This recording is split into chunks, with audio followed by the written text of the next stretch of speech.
rojo en obstetricia, donde nos dice paso a paso cómo actuar en dado el caso que se llega a presentar una situación de emergencia.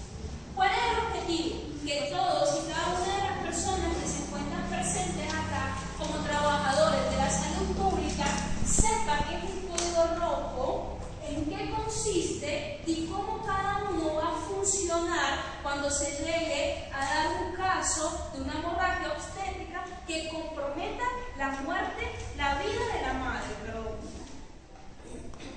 ¿Qué es la hemorragia postparto? Se conoce como hemorragia postparto a la pérdida de más de 500 mililitros después de la tercera fase del parto, el alumbramiento. Normalmente un parto eutóxico sin complicaciones, una madre pierde máximo 300 mililitros de sangre. Si se pasa de 500 mililitros, estamos ante una hemorragia obstétrica y automáticamente se tiene que activar el código rojo en el servicio de urgencias. La hemorragia severa tiene como concepto la pérdida de más del 90% del volumen corporal total en menos de 24 horas, en una situación de salud grave en donde se compromete la vida de la madre. ¿Cómo damos un diagnóstico clínico de shock? ¿Por qué? Porque una mujer recién parida que está en hemorragia obstétrica con más de 500 mililitros de sangre perdida es una paciente que entra en shock. Según la cantidad de sangre perdida, se establecen los grados de shock, la gravedad del mismo y cómo se va a intervenir sobre esa puérpera por recién parida. Clínicamente, una paciente en shock, en estado de conciencia, pueden haber múltiples alteraciones. Puede estar agitada, puede estar ondulada o simplemente puede estar inconsciente. La frecuencia cardíaca. La frecuencia cardíaca aumenta, un mecanismo de respuesta del sistema cardiovascular ante la presencia de shock. La paciente se encuentra taquicárdica, entendiendo su taquicardia, frecuencia cardíaca, más de 120 latidos por minuto. Tensión arterial cae, el corazón no tiene sangre para bombear, ¿qué empieza a hacer la paciente? Hipotensión. Signos de perfusión, hay debilidad en la perfusión, hipoperfusión, porque la sangre no está llegando a las extremidades y se está priorizando en los órganos más importantes, cerebro, corazón y riñones. Las extremidades se ponen cianóticas, la paciente se pone fría, pálida, sudorosa. Estos son los signos clínicos por los que nosotros inmediatamente al ver una paciente identificamos que la paciente está en shock hemodinámico. Los principios básicos del código rojo son estos fundamentalmente. El primer principio, como se dice vulgarmente, priorizar la fábrica. Así se le puede llegar a conocer. Siempre a nivel nacional, en este país, porque nos estamos guiando por el Código de Salud colombiana, se prioriza la madre sobre la condición, sobre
función de respuesta y empieza a hacer que la paciente se encuentre agitada.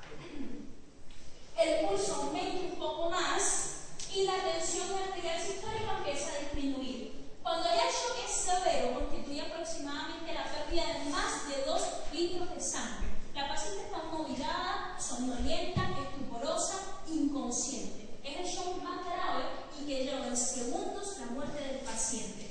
Es importante establecer clínicamente el tipo de shock para que se sepa cuánto de líquido se debe reponer. Así como está establecida en la última casilla, cuando el shock es leve se reponen de 3.000 a 4.500 mililitros, cuando es moderado de 4.500 a 6.000 y cuando es severo más de 6.000 mililitros de sangre. Porque fíjense que casi siempre duplica el valor de cristaloides que se repone a la cantidad de sangre perdida. Porque 20 minutos después, recién el 25% de líquidos que se repuso van a ser efectivos para una compensación cardíaca para el paciente. ¿Qué líquidos utilizo? Internacionalmente se utilizan los cristaloides, dígase de solución salina o solución de Hartmann o Ringer lactato como también se le conoce. Se han intentado utilizar durante muchísimas veces, que si los coloides, que si el plasma fresco, ninguno de ellos ha demostrado efectividad en restablecer el estado hemodinámico de la paciente como lo han hecho los cristaloides, que básicamente en el sistema de urgencia son estos los que manejamos y los que se deben utilizar en caso de shock. Como les comentaba, por eso casi siempre se repone el doble o el triple de lo que la paciente perdió. ¿Por qué? Porque el 3.000 mililitros de solución cristaloide recién reponen un cc de sangre. Entonces casi siempre hay que triplicar lo que se pierde para que sea funcionalmente activo en el organismo en el momento del shock. Este es el estado fisiopatológico de evolución normal en una paciente que está en una hemorragia obstétrica. La paciente no se controla, por supuesto, esto ocurre si no existe intervención médica adecuada, ¿no? Hemorragia obstétrica no controlada, la paciente hace acidosis, hace hipotermia y hace un SID, un síndrome de coagulación intramuscular diseminada. ¿Qué es un SID? Muchos trombos, muchos coagulitos que se forman y empiezan a diseminarse por todo el torrente sanguíneo y todo lo que obstruye una arteria causa isquemia. La isquemia supone necrosis o muerte de un tejido. Es cuestión de segundos que una paciente con síndrome de coagulación intramuscular diseminada fallezca por la gravedad del cuadro y la acidosis que tiene la paciente en esos momentos. Si el shock es demasiado severo, eso se hace en un lugar de segundo nivel, automáticamente yo le repongo a la paciente, le empiezo a reponer la primera unidad de glóbulos tipo O negativo. O negativo no tiene antígeno. ¿Por qué? Porque yo no voy a perder tiempo intentando ver la clasificación, el grupo sanguíneo, factor RH de la paciente, si lo primero que yo tengo que hacer es, es cuestión de segundos. En este tipo de patología que ocurre en la mujer recién parida, esto se tiene que pasar muy rápido y no se puede perder tiempo como determinando la clasificación de la paciente. ¿Qué le hago yo? Le coloco el tipo de sangre que se conoce como el donante universal. Todos aceptamos de lo positivo, independientemente del grupo sanguíneo negativo, del grupo sanguíneo que sea. Entonces, existe una secuencia temporal que es muy importante. El minuto cero o el minuto de oro es el minuto más importante durante un código rojo en obstetricia, porque es el minuto donde se va a actuar si se interviene de manera eficaz para poder restablecer el estado dinámico de la paciente y sacarla del shock. Estas son las actividades que se deben hacer. Lo primero que yo tengo que hacer es alertar al servicio de laboratorio y o banco de sangre si hay disponible en la institución. Alerto al servicio de transporte porque yo como médico tengo que determinar si yo puedo atender a la paciente en un nivel primario o si la tengo que remitir. La ambulancia tiene que estar a mi disposición para que cuando yo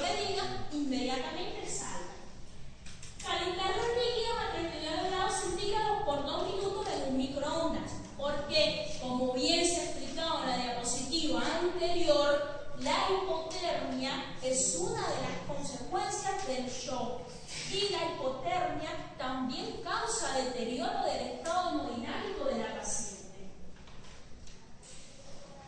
En el minuto 1 al 20, cada cual, como veremos más adelante, se posiciona en el sitio asignado con las funciones que le corresponden para actuar dinámicamente y que no existan confusiones al momento de realizar las actividades y perder tiempo en ello. Se suministra oxígeno a la paciente, se puede hacer por cánula nasal a 4 litros por minuto o por máscara de Venturi de 35 al 50%. Canaliza automáticamente 2 venas periféricas para reponer lo más pronto posible los líquidos que se están perdiendo. Tomo muestras para laboratorio, ya el sistema de laboratorio está alerta, ya sabe lo que está sucediendo. Los exámenes de laboratorio que aparecen en el color púrpura son los exámenes de laboratorio con los que contamos en el servicio y que nosotros les podemos entregar acá. Los que están en color naranja ya constituyen en un nivel superior, un segundo o tercer nivel, para hacérselos, pero todos se deben realizar a las pacientes. Si yo no cuento con los exámenes que están en color naranja, tomo la muestra para que cuando la paciente sea remitida se realicen en un nivel superior. Clasifico el grado de shock. ¿Por qué es importante? Porque como lo mencionábamos, yo tengo un cálculo estimado de cuánta sangre ha perdido la paciente. Tengo que ver las torundas que he gastado y contabilizar aproximadamente cuánta sangre me ha perdido la paciente para yo saber aproximadamente cuántos líquidos le repongo para poder sacarla del shock. Paso a la sonda y videodiuresis. ¿Por qué es tan importante medir diuresis? Una paciente que está en shock no orina. ¿Para qué va a generar orina si ella necesita ese líquido? Cuando la paciente empieza a orinar y yo lo chequeo por la sonda vesical midiendo diuresis, es una paciente que yo sé que se está recuperando, que está evolucionando favorablemente. Mantengo la temperatura corporal. Le coloco una sábana que se caliente, me encargo de mantener la temperatura corporal dentro de parámetros normales porque el calor corporal también es importante en el momento de la restabilización hemodinámica. Es importante identificar las causas de hemorragia durante la gestación y posterior a la gestación. En el primer trimestre, las 3 causas más importantes de hemorragia obstétrica son el aborto, el embarazo ectópico y la morbilidatiforme. En el segundo y tercer trimestre, el abrupto placentae o implantación inadecuada de la placenta previa, que es una placenta que está demasiado cerca del orificio cervical interno, y la rotura uterina, que suele ocurrir en mujeres multíparas, que han tenido muchos hijos o mujeres que durante el trabajo de parto necesitaron inducción y no se les supo colocar adecuadamente la dosis de oxitocina. ¿Qué es la oxitocina? Una hormona que me estimula las contracciones y cuando yo no lo coloco adecuadamente, que ya se debe colocar en bomba de infusión y me paso de la dosis, el útero empieza las actividades demasiado fuertes, hasta que se rompe por completo y eso es una hemorragia inmediatamente. Y durante el puerperio están las 4 famosas T. Ahí como aparecen en orden, así está organizada jerárquicamente y constituyen las causas fundamentales. Tono, atonía uterina, primera causa de muerte durante el posparto. El 90% de los decesos de las puérperas ocurren por atonía uterina. El útero está flácido, no responde y está sangrando. Por eso apenas la mujer empieza a parir y ocurre el parto, yo le tengo que hacer masaje uterino para facilitar el alumbramiento, que es la salida de la placenta, y para evitar la atonía uterina.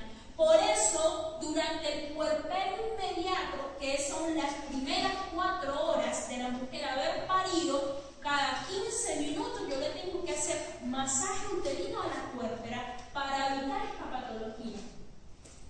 Traumatismos, tejidos, que se queden restos de membrana, que se queden restos de placenta. Eso supone inmediatamente una respuesta del organismo que causa hemorragia. Trombina, déficit de factores coagulantes, realmente son síndromes genéticos bastante atípicos y que gracias a las consultas prenatales se logran captar mujeres con déficit, no sé, con déficit del factor 8 o con problemas en la coagulación para evitar este tipo de trastornos, y son mujeres con alto riesgo obstétrico, de muy delicada, que tienen que tener a su bebé en un segundo o tercer nivel. Entonces, transfundir a la paciente si existe shock severo, y el coordinador médico va a definir la conducta. Remito a esa paciente porque el nivel donde yo me encuentro laborando no va a ser suficiente para salvarle la vida, o la remito inmediatamente. Del minuto 20 al minuto 60, yo tengo que empezar el proceso de estabilización de la paciente. Ya yo la saqué del shock, ¿sí? Entonces, ¿qué tengo que empezar a hacer? A estabilizarla hemodinámicamente. Entonces, empiezo a dejar una perfusión de 300 centímetros por hora, de 300 mililitros por hora, perdón. Si el shock persiste, debo continuar la perfusión con cristaloides por completo por las 2 venas que tengo canalizadas hasta que la paciente salga del shock. Siempre debo ventilar constantemente los signos vitales: estado de conciencia de la paciente, diuresis, frecuencia cardíaca, tensión arterial y frecuencia respiratoria, para saber si hay mejoría, empeoramiento o normalización del cuadro clínico de la paciente. Entonces, durante el proceso de una correcta obstétrica, yo voy definiendo mediante estas conductas qué es lo que yo voy a hacer para parar la hemorragia. Si hago un taponamiento uterino, lo puedo hacer con gasas, taponando simplemente, y al final, cuando se logre controlar, se debe extraer con delicadeza. Se puede utilizar las suturas Bridge, que son las que se ven ahí, amarrando selectivamente ciertas arterias del útero para disminuir la hemorragia, ligadura selectiva de las arterias uterinas o histerectomía. Saco por completo el útero. Entonces, esto va sucediendo a medida que, si uno no lo soluciona, voy pasando notas para encontrar la solución y lograr salvar la vida de la paciente. Durante el minuto 60 se debe ver el manejo avanzado. Entonces, siempre debo reevaluarla, las pruebas indicárselas, volver a repetirla, chequear constantemente cómo está la paciente, el estado de conciencia y los signos vitales. Esta parte es fundamental porque es cómo se organiza el equipo de trabajo.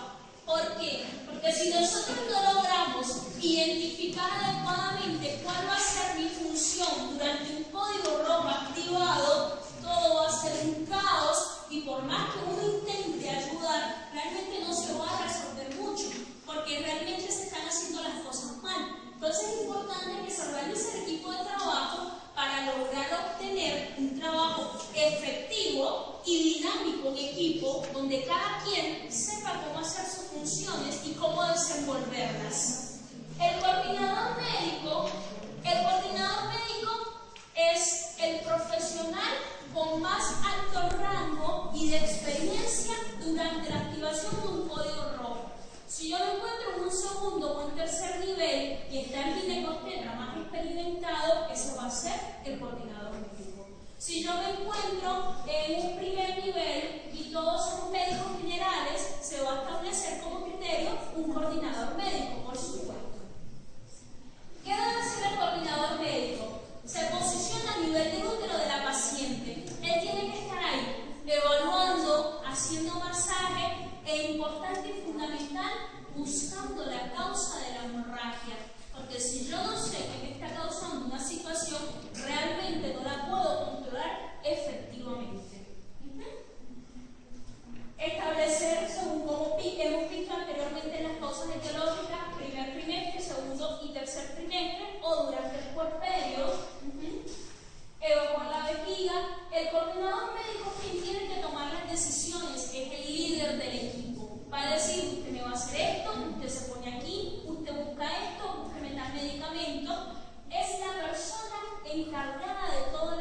situación de dar órdenes y de tomar las mejores decisiones para la paciente. Esa es la función del coordinador médico. La función del primer asistente tiene que estar a la cabecera del paciente, tranquilizándola si la paciente está estable, si tiene conciencia. Le coloca la cánula nasal, ya vimos que puede ser por cánula nasal, perdón, o por máscara de Venturi.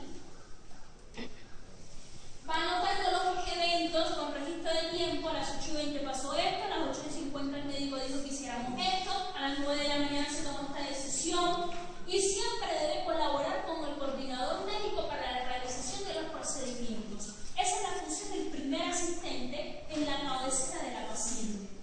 La función del segundo asistente debe estar a uno de los lados de los miembros superiores de la paciente, canalizando las venas, facilitando las tomas de muestras sanguíneas para enviarlas al laboratorio. Es la persona que va a estar encargada de que todo se está haciendo bien, e incluso si llegase a necesitar otro asistente, lo va a llamar. Puede haber un tercer asistente, incluso puede haber una persona que se denomina como patinador, se le conoce así, que va a ser la persona que vaya, busque, active el laboratorio, active el sistema de transporte, para que toda la dinámica sea efectiva y logre tener resultados.